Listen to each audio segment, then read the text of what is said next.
నూజివీడిపట్నంలో వెలమపేట 2వ వార్డులో సుమారు 25 లక్షల రూపాయలతో రజక కమ్యూనిటీ హాలుకు శంకుస్థాపన పూజలు చేశారు మంత్రి కొలుసు పార్థసారథి. ముఖ్యంగా రజకులు ఎదుర్కొంటున్న సమస్యలన్నీ త్వరలో ఒక్కొక్కటిగా నెరవేరుస్తామని మంత్రి తెలిపారు.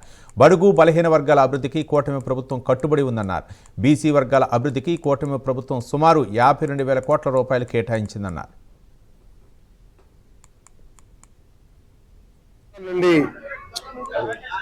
ఎదురు చూస్తున్న రజక భవన నిర్మాణం ఈరోజు సాకారమైంది. ఆ సంతోషం ప్రతి రజక సోదరుడు సోదరిమణి ముఖంలో చాలా స్పష్టంగా కనబడుతుందని చెప్పేసి మనం చేస్తాను.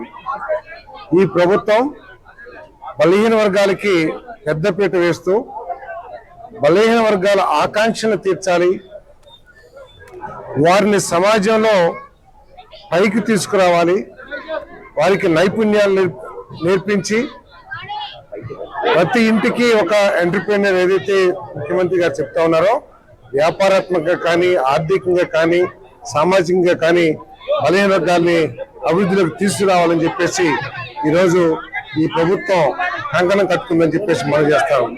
గతంలో ఎన్నడూ లేని విధంగా ఈ సంవత్సరం బలహీన వర్గాల సంక్షేమం కోసమే 51,097 కోట్ల రూపాయలని కేటాయించారంటే ఈ ప్రభుత్వానికి బలహీన వర్గాల పట్ల ఉన్న భావం ఏమిటో అర్థమవుతుందని చెప్పేసి మనం చేస్తాను.